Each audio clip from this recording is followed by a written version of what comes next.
Good afternoon and welcome. My name is Sterling Mackinnon, and before I get started, I would like to thank Mike and Claire for organizing this event. I would also like to thank all the other participants presenting today, as well as everyone who is zooming in. I'm both very happy to be involved and excited that we've pulled together to make this happen, despite the trying circumstances. The paper I'm going to deliver today concerns the pervasive use of geospatial technologies in the digital visualization and modeling of heritage landscapes in Wales and Ireland. It has been derived from the thesis research I'm currently undertaking as a DPhil candidate at Oxford School of Geography and the Environment. As with many disciplines, the field of archaeology has sustained a profound digital turn in the last 20 years. With increasing regularity, visualization methods such as photogrammetry, laser scanning, and more have found dynamic articulation within heritage studies and sciences. Whether used to create immersive spaces for collaborative research, innovative approaches to geomorphological analysis, or interactive reconstructions of heritage sites and objects not normally accessible to the public, screens in classrooms, museums, and galleries have gradually begun to fill up with digital heritage objects. The issue, however, is that despite their rapid proliferation, we still lack the means to accurately discuss just what digital heritage objects are, how they're made, and what types of knowledges they can carry. As such, my project addresses the need within both geography and the social sciences more broadly for new conceptual tools to better understand digital articulations of heritage. The importance of this research lies in its consideration of the epistemic and ontological consequences of commuting the archaeological record, i.e., the material components of human history, into digital contexts. Our limited understanding of digital heritage and its objects is compounded by the fact that such visualizations are too often presented as being uncomplicated or easily knowable. Dogged by the pervasive assumption that, after Janet Vertesi, quote, "scientific images show exactly the things themselves as they appear," end quote, it is imperative that researchers in the social sciences better understand the gradually accruing and increasingly accessible digital cultural archives of the world. The formal research questions of my thesis ask the following. How do the components assembled in the production of digital heritage visualizations co-constitute the knowledges that they carry? How is digital data derived, and what are the consequences of its derivation? How does digital heritage data change as it moves between stages of development and coheres into discrete digital visual objects? And finally, when does digital heritage become a discrete object, and what is it made of? As it pertains to the themes of today's workshop, I will be attending specifically to how metrics of location, position, and the measurement of such via GPS instruments both complicate and resolve these questions. Tracing the production of digital heritage objects from acquisition to visualization, this paper addresses the dynamic relationship between coordinate-based data produced through geospatial technologies, the cohesion of digital objects, and the attendant knowledges such objects carry. The paper will be primarily centered around observations and findings from my fieldwork, which I conducted in 2018 and 2019. It will specifically concern the activities and practices of the Cherish Project, a joint Irish-Welsh research initiative designed to monitor and document the erosion of heritage sites on both coasts of the Irish Sea. Before advancing to these observations, however, I'd like to first provide a brief overview of the theoretical concepts within which this fieldwork was conducted, followed by a more in-depth description of the Cherish Project itself. In the broadest of senses, the theory of this project is framed around a dual contention. 1, that knowledge of all stripes is socially constructed, and 2, that the practice of digital heritage is produced through socio-technical assemblages that include an array of different activities, sites, practitioners, and instruments. In slightly more specific terms, it is further organized around 3 key theoretical orientations. The first of these is centered around geographical, archaeological, and philosophical discussions of assemblage theory. Built out of a comparison of the work of scholars like Ben Anderson, Yanis Hamalakis, Chris Fowler, Manuel DeLanda, or Graham Harmon, for example, theories of assemblage are here used to analyze the socio-technical configurations central to digital heritage practice. It utilizes DeLanda's notions of boundaries and emergence, for example, particularly his discourse on territorialization and coding, as a means to decipher how and where these assemblages cohere, become defined, or remain generative of emergent properties. Furthermore, it uses geography's grammar of assemblage thinking to describe socio-spatial structures in the context of process-based ontologies. Finally, it uses notions of assemblage derived from theoretical archaeologists, who use the theory to situate phenomenological subjects, such as individual archaeologists or investigators, within larger socio-technical and relational arrangements. The second orientation is organized around notions of situated knowledges, partial objectivity, and agential realism. Given the emphasis the project places on questions about knowledge production, this cluster of theory addresses relationships between the enactment and performance of key procedures and the knowledges such procedures produce. It uses Donna Haraway's notions of both situated knowledges and partial objectivity to address the positionality and orientations that define the relationships practitioners have to methodologies pursued and the data that they generate. It also uses Karen Barad's theory of agential realism to crucially link the enactment of scientific observation to both the phenomena being observed and the knowledges that are abstracted. The third and final orientation concerns the ontologies of digital objects, and has been principally derived from the works of scholars like Yuk Hui, Anna Munster, Johan Redstrom, and Heather Wiltse. This orientation addresses the materiality of digital heritage objects in two distinct ways. On the one hand, this concerns the cohesion of data as objects, source coding, and the limitations and affordances of specific data types within larger milieus of technology and software.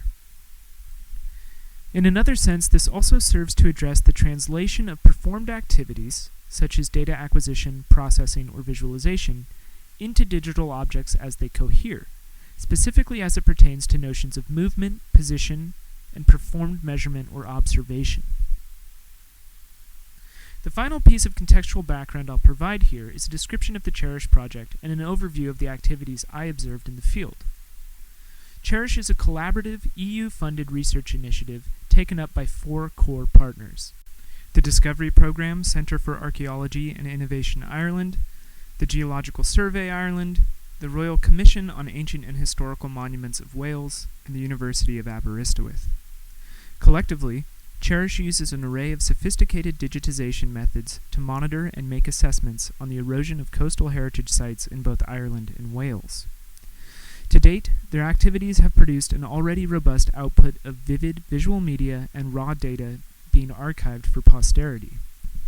From November of 2018 to August of 2019, I traveled between Ireland and Wales shadowing CHERISH practitioners from both the Discovery Programme and the Royal Commission as they conducted drone-based photogrammetry, laser scanning, and analytic walkover earthworks survey at many of their targeted sites.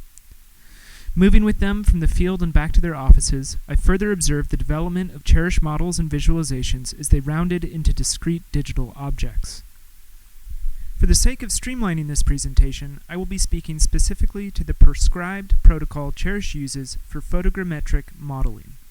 For those of you who are unfamiliar with photogrammetry, it's the method by which a series of photographs taken at various altitudes and vantages can be processed together in order to produce 3D models. This is achieved via a system of pixel matching, where the shared features across an entire set of images are collated within coordinate-based three-dimensional digital workspaces. These common points are then stitched together as polygonal surfaces via a process called meshing. These meshes are then textured, again using the initial photography to produce a coherent 3D structure or form. As will become evident, the registration, inscription, and translation of coordinate-based spatial information is central to nearly every observed step. As such, part of what I imagine will materialize as I work through my observations is the contention that the fitting together of locative-based measurements across all stages of the modeling workflow are inherent to how we see, understand, and use digital heritage objects. The derivation of photogrammetric data begins in the field, on the headlands and promontory forts the CHERISH project has identified as being at risk. All the respondents surveyed in this study use the term acquisition to describe the processes by which they initially generate the data they use for visualization and analysis. It's a choice of words that indicates something crucial about the way these practitioners conceptualize this aspect of their work, namely that the data they require is always already present at field sites, waiting to be acquired. Despite its functionality, I find the term to be something of a misnomer. The principal data CHERISH acquires in the field is not simply collected. On the contrary, the data is produced, through the nuanced fitting together of specific procedures and practices. As such, there's a distinct way in which the field sites cherish targets for monitoring and modeling are better understood as being assembled. These procedures and practices, and the field site assemblages they come to compose, are generative of distinct spatial registers, which I have identified in the following ways. 1. The unproblematic or self-defined spaces cherished practitioners associates with the physical landscapes and features being digitized. 2. The abstract or virtual spatial networks through which their GPS instruments are able to make readings. These are dependent on the coordination of satellite clusters that the project pays to have access to. 3. The local spatial networks constructed by practitioners in order to perform and collate site-specific measurements and observations. And 4. The spaces described by practitioners through image capture and physical movement. Acquisition in photogrammetry begins with first establishing and then distributing accurate locative information between cherished practitioners and the features, monuments, or landscapes they target. The process is largely defined by creating site-specific networks of reference through a series of key measurements and observations. In order to do so, something of the abstract or virtual networks, the second of the spatial registers just described, needs to be made accessible within the field sites that they've targeted. This is accomplished in one of two ways. In Ireland, the Discovery program syncs their GPS antennas to what are known as virtual reference stations. The procedure of doing so is as simple as connecting a phone to a cellular network and is initiated through a simple series of commands on the antenna itself. In Wales, where the majority of the targeted field sites are too remote to reliably connect to VRSs, the Royal Commission uses what are known as real-time kinetic networks, or RTKs. RTKs are established by choosing a fixed point of origin in the field and erecting a base station antenna directly above it. This primary antenna is systematically synchronized with whatever GPS satellites are available to it, collating numerous readings over a period of anywhere up to 30 minutes. Once registered, this base station is then capable of connecting to the roving antennas the practitioners move around the field, and is also able of making real-time adjustments to their respective readings. The next step is to distribute what are known as ground control points around the site. Each ground control point is a target which is staked to the ground in strategic locations. Using the roving antennas, a GPS reading for the eastings, northings, and altitudes of each of the targets is then registered. Each target and its corresponding coordinate set is given a code and stored on the SD card housed within the antenna. Crucially, every target must be readily visible to the drone from the air, as well as easily identifiable to the practitioner within the resulting photographs and models produced at later stages. The majority of the deployed targets compose what will become the boundaries of the resulting models, while a select few of the remaining targets are deployed within these boundaries as a means to check and confirm the accuracy of the data to eventually be dispersed across the model. Once the control points are placed and registered, the photography of the site can then begin. It's worth noting that the drone itself generates GPS coordinates native to the photographs it captures. These coordinates will become crucial to the organization of the images in stages of processing, though their respective accuracy is not enough to ensure the scientific value of the resulting forms they will come to compose. The spatial data associated with the control points, then, becomes crucially associated with the visual data, and it is this relationship between locative and visual information that eventually comes to make the resulting models what they are and dictates how they can be used. Bundled together, this cache of visual and coordinate-based data functions as both an abstracted spatial network of a physical landscape and a document of situated measurement, movement, and description across such landscapes. Considered collectively, this record of performed measurements points to how the resulting media and visual products are constructed through the gradual fitting together of spatial registers generated and documented in the field. Once the data travels back to the home offices of either the Discovery Program or the Royal Commission, it is ported from the field instruments and onto desktop workstations. The consequence of this movement is that the field data is here duplicated, disassembled, edited, or reconstituted. As such, the spatial registers produced and inscribed in the field are here meaningfully reconfigured as a result of this translation, often synthesizing or producing new spatialities as the data coheres as digital objects. Both the Discovery Program and the Royal Commission use a photogrammetry software called PhotoScan to build their models. PhotoScan is a powerful application through which the visual and coordinate-based data come to cohere as discrete objects. This process is multifaceted, so in the interest of time, I'll be limiting my observations to the stages which are directly dependent on or responsive to the spatial data sets generated in the field. The first of these is photo alignment, a process wherein the entire cache of photographs are submitted to the software and organized within the digital workspace on the basis of the GPS coordinates generated by the drone and associated with each image. The first step here is to set a coordinate system within the software, which defaults to the standard WGS84 datum. For Irish sites, this means calibrating the workspace to the Irish transverse Mercator projection.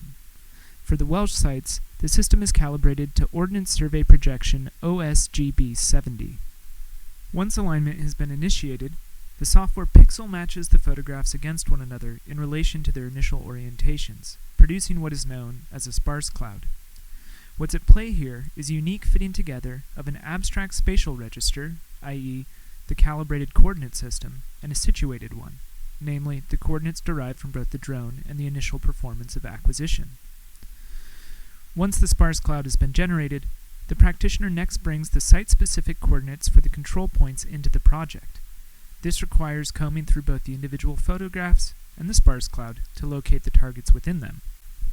Cross-referencing the code lists and coordinates with either maps or supplementary images generated on site, these new coordinates are inscribed into the cloud and then processed. The cloud, as a result, is now loosely georectified to the on-the-ground measurements associated with the control targets.